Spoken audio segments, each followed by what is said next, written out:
Good morning. Thanks for joining us on Let's Talk North Texas. I'm your host, Hannah Minch. Today we'll be talking about local topics in entertainment, along with a Zoom interview and a discussion panel. A lot has been happening in the news as of late. Our news correspondent, Andrew Fancher, has the latest for us. Andrew, it is so great to be back here after last week's Winter Madness. How did you hold up? Thanks, Hannah. Now, while I could have prepared a little bit better for that Texas storm, 4 days without power was still an exciting experience. But enough about me. Texas lawmakers are doing everything they can to figure out what caused last week's blackouts. CNN's Jordan Bontke has the latest on the hearings from ERCOT. Complete authority over ERCOT. Governor Abbott appointee Deanne Walker, who's the chair of the Public Utility Commission that oversees ERCOT, answered questions for lawmakers, some of which were not satisfied with her response.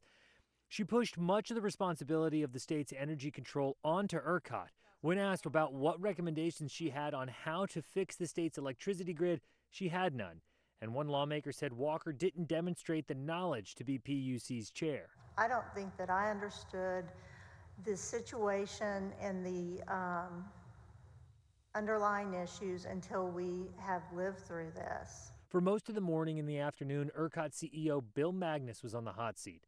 Again, he said that the outages were necessary to prevent a statewide blackout that could have lasted even longer than it already did. The cold hard truth is if we got another weather event like this in 2 weeks, the exact same thing would happen. Joshua Rhodes of Weber Energy Group is a research associate at UT Austin. Much of the discussion on preventing widespread outages before the next weather event is winterizing power infrastructure. Governor Abbott has made it an emergency priority this legislative session, and now lawmakers have to find funding to do it. Rhodes says that it could be as simple as insulating equipment like you do your pipes or building a box around a power plant to keep it warm. Rhodes points out the challenge is ensuring the equipment is safe in all weather conditions. This can have an adverse effect in the summer, that if you put a coat on something for the wintertime and you can't take that coat off the rest of the year, it can cause things to overheat in the summer. On Tuesday, the city of Denton met to discuss whether a loan was needed to help the city recover from the recent blackout. According to Mayor Hudspeth, the loan is going to be treated as more of a savings account. It's activated, there's no interest, it's just giving us the option. It's almost like it's sitting in the bank in a savings account. There's no fees, there's nothing associated with it at this point. And while the snow days are behind us, Denton residents may see a continuation of its impact. Winter storm Uri and Viola left many residents without power. Now, the concept of supply and demand has forced some cities to increase their monthly electric bills. In response, my team and I sat down with Councilman Jesse Davis and Mayor Gerard Hudspeth to discuss this issue. Did experience the rolling blackouts, and of course the reason for those was a demand by ERCOT, the Energy Reliability Council of Texas, that we shed load. Winter Storm Uri swept over Texas on Valentine's weekend. 2 days later, she was accompanied by Winter Storm Viola, inflicting the largest state blackout since 2011. We had to purchase more power in the last 4 days than we have had the past 3 years. So it's a 10,000% increase. The sudden increase in power has raised a glaring question for Denton County residents. Will the electric bill remain constant? This month that we're in, we're all going to be billed at the rate that we already had in place, right? The rate that the city council set during the last budget cycle. To escape the winter crisis, Denton County pulled a short-term loan of an undisclosed amount. City Council will host another meeting on Tuesday to determine whether more money is needed. So the county would receive money for the cities, and then we would receive it from the county. In that instance, this short-term loan, we don't have this long kind of payment due that we can then, so we can address it that way. Our elected officials hope to get the necessary resources for our city. For NTTV News, I'm Andrew Fancher. The winter storm brought on serious damages to plumbing systems across the state. This has led to a high demand of homeowners in desperate need of repairs. Sadly, people are being waitlisted and may not see these repairs for over a month. That being said, the high demand has led to a number of scammers taking advantage of those in need. Now, it's important to remember these necessary steps to avoid a plumbing scam. First, Do not sign over any insurance proceeds. Second, ask for their proof of insurance as well as a license. Don't let anyone say, "I don't have it on me." Finally, if they demand cash up front, find someone else. Using a credit card will help create the necessary paper trail. Now, last week's storm caught the attention of many celebrities, including Prince Harry and Meghan Markle, AOC, and Texas native Beyonce. Now, the singer megastar has teamed up with Adidas and Bread of Life Incorporated to bring help to their home state, restoring faith in community and Texas pride. Now, all this talk about Beyonce has introduced me to a new fan-based term titled the Beehive. Now, Hannah, what can you tell me about the Beehive? Well, Andrew, I can't say I know much about the Beehive, but I do know that our entertainment girl, Brittany Johnson, is a Beehive member herself. When we return, Brittany and I will be discussing the latest in the entertainment industry. Stick around.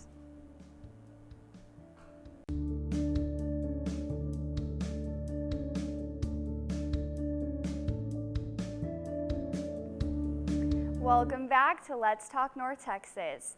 We have a lot going on in the entertainment world despite a pandemic. Wouldn't you agree, Brittany? I would agree, Hannah. Now, let me ask you something. Are you a fan of the Oscars? Yes, ma'am, I sure am.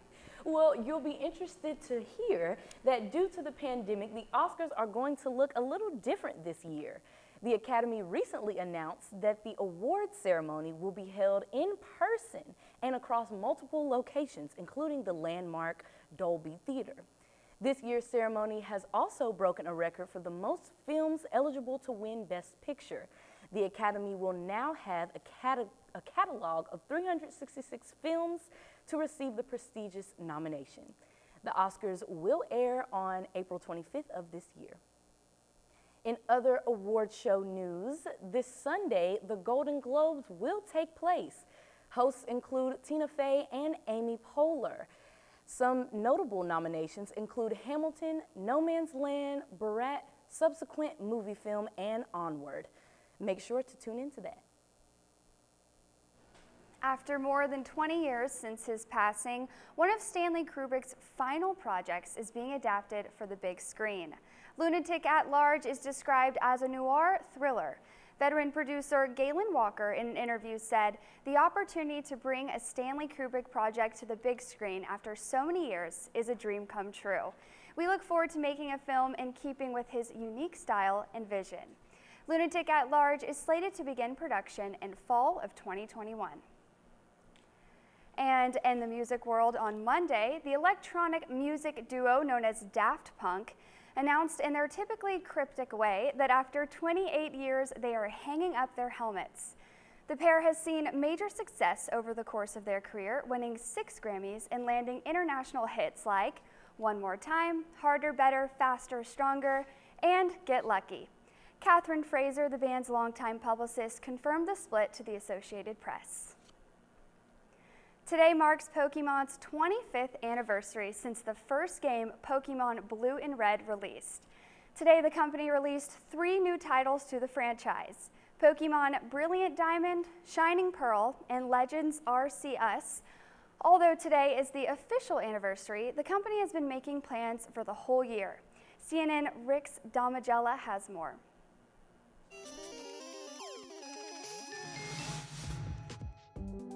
Pokemon first arrived in 1996, spawning a global entertainment empire encompassing video games, trading cards, animation, and more. I never would have guessed we would be here today, after 25 years. This year marks the franchise's 25th anniversary. Among the first events celebrating Pokemon is a virtual concert by Pokefan Post Malone. The show will be live streamed Saturday at 7 p.m. Eastern at 25.pokemon.com.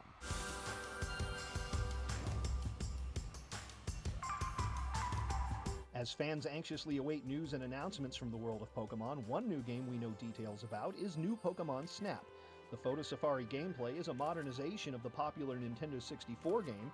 The updated version hits the Nintendo Switch on April 30th.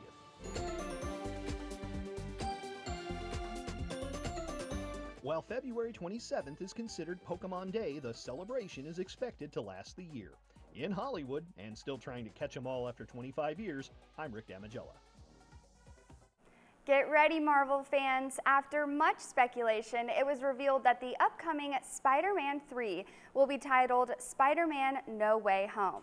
The title was confirmed in a video uploaded to Twitter featuring Tom Holland and co-stars Jacob Batalon and Zendaya.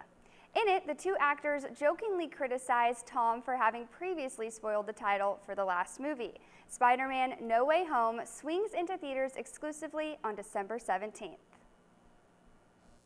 Disney Plus and Marvel Studios' latest release, WandaVision, has set a world record for the most expensive television show ever produced, averaging $25 million per episode. It has surpassed Disney Plus's other popular release, The Mandalorian, which averaged $10 million per episode during its first season. Yesterday, Disney and Pixar released the teaser for their newest feature, Luca. Here's the first look.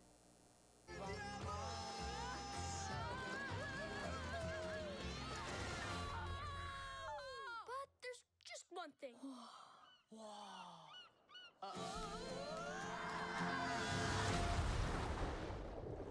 Whoa, wait! Did you see that? No one can find out. Here's your first look at Disney and Pixar's Luca, about friends whose summer on the Italian Riviera can only be ruined if people discover they're really sea monsters from another world. Luca opens in June. This really is incredible. Oscar-winning costume designer Ruth E. Carter has been inducted into the Hollywood Walk of Fame. The walk's 2,694th star is just the second ever to go to a costume designer. The virtual ceremony included messages from Oprah Winfrey and Eddie Murphy, and even a look at how the star was made. You can watch the entire ceremony on the Walk of Fame's YouTube channel. Not far from Carter's star in Hollywood, I'm David Daniel. In other streaming news, Paramount's new platform, Paramount Plus, has announced their plan to add new movies to the library just 45 days after its initial theatrical release. Most notably, these movie releases include Mission Impossible 7 and A Quiet Place Part 2. Paramount Plus will officially launch next Thursday, March 4th. Wednesday, it was announced that actor Pedro Pascal will portray the role of Joel in an upcoming HBO series adaptation of the popular video game The Last of Us. Fellow Game of Thrones star Bella Ramsey is set to star along with him as Ellie. CNN's Rick Damigella has more. We won't get another shot at this. I want Joel to watch over her. The survival horror video game The Last of Us is making the jump to the streaming series world. They're coming. I know. The game is the winner of numerous awards, including an Outstanding Achievement honor from the Writers Guild of America. The Last of Us is kind of what the title implies. It's the kind of the last vestiges of humanity after a viral infection has raced around the world and killed a lot of people off and turned people into these mushroom-infected zombies. He's got everything to do with that little girl. And you play as, people trying to struggle against this crazy future dystopia where everything is out to get you, including the other human survivors that are out there. The HBO Max series has the creator of the Emmy-winning Chernobyl on board to write and executive produce, and has just cast the Mandalorian star Pedro Pascal in the lead role of Joel, the smuggler who must safely escort a young girl across the post-apocalyptic U.S. Leveling up in Hollywood, I'm Rick Damigella. The American classic, The Great Gatsby, is now being adapted into an animated feature. The news comes only a week after it was announced. The novel will also be adapted into a live-action TV series from A&E Studios. The new animated feature will be directed by William Joyce and produced by DNEG Feature Entertainment. No release date is currently announced. After the break, we have an interview with one of Texas's most experienced marketing wizards. You're going to want to see this.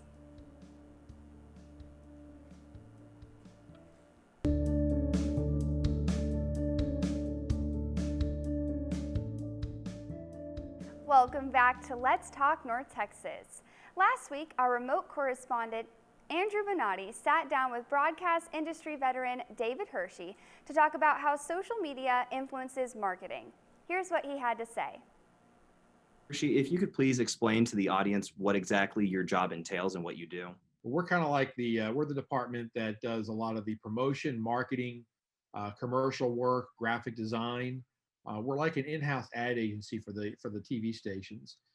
Now, how has social media influenced your ability to market and promote like in the 21st century? It has definitely become that what we call the third screen.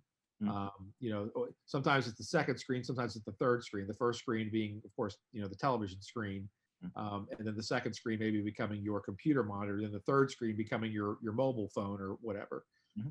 So we really have to look at it in terms of the days of just somebody coming home, turning on the TV and giving up their time to us for us to show them television shows on television.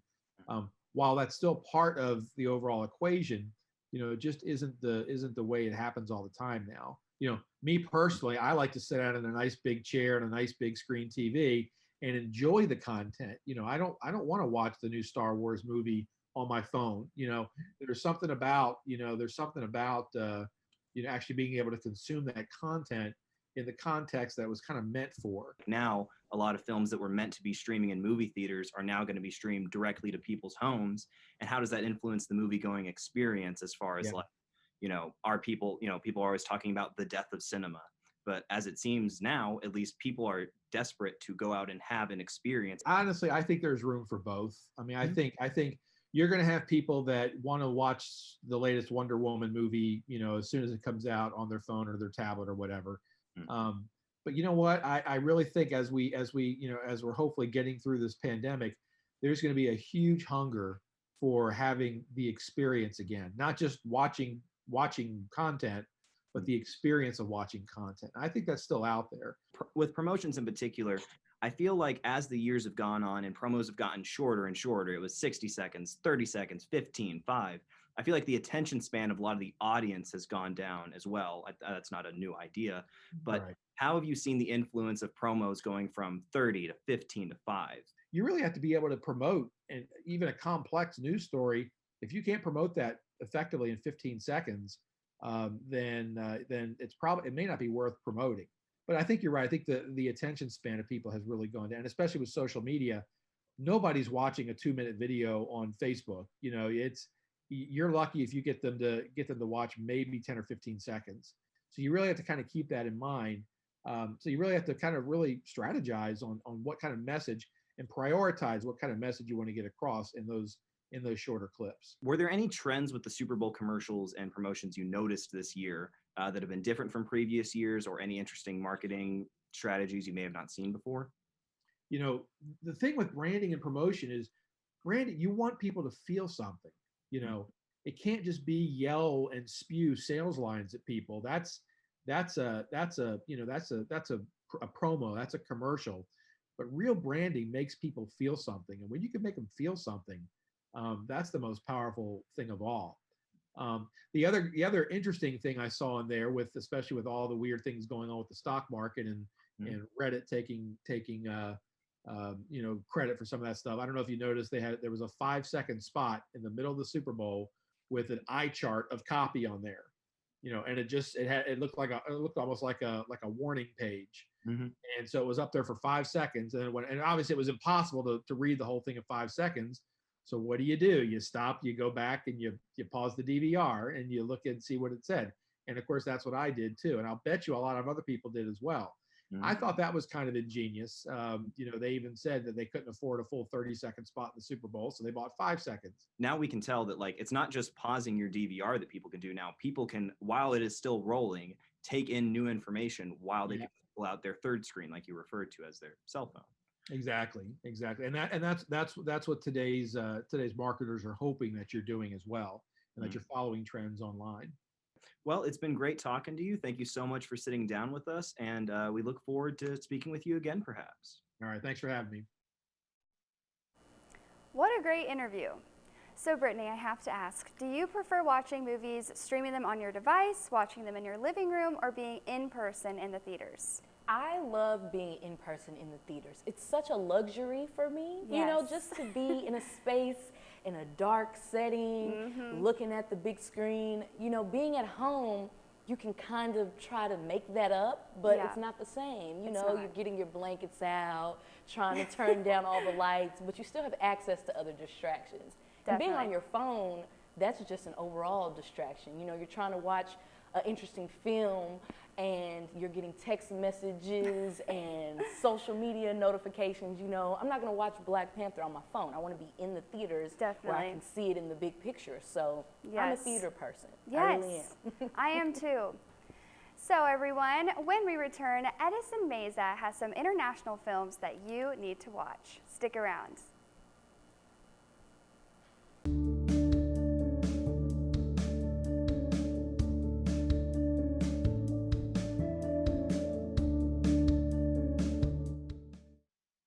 For Texas, the next couple of days are expected to be rainy, so if you're staying in and need to know what to watch, we got you covered.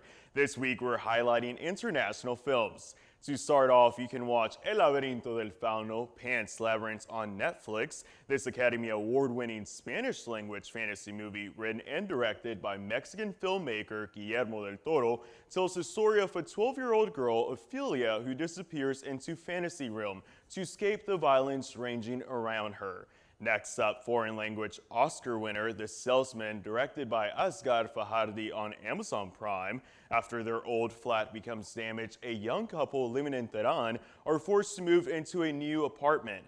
Eventually, an incident linked to the previous tenant of their new home dramatically changes the couple's life. And fun fact, this movie broke the opening weekend box office record in Iran.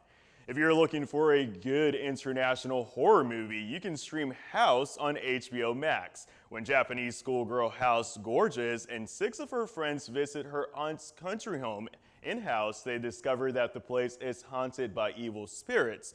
This is more so a psychedelic ghost story than a straight-up horror story with striking visuals and uncomfortable villains. Lastly, last year's Oscars winner Parasite is available on Hulu. The film from South Korean filmmaker Bong Joon-ho broke all-time records when it was added to Hulu. Not only did it become the most streamed independent and foreign language film among all Hulu's titles within a week's time, but it became the second most watched movie ever on Hulu. That is all we have for today's segment of What to Watch. Plenty of international films to choose from. So Hannah, what is your favorite international film? I think my favorite would have to be Roma. Well, everyone, I hope you've had a great morning, and I hope that you enjoy your weekend ahead. Thanks for joining us on Let's Talk North Texas.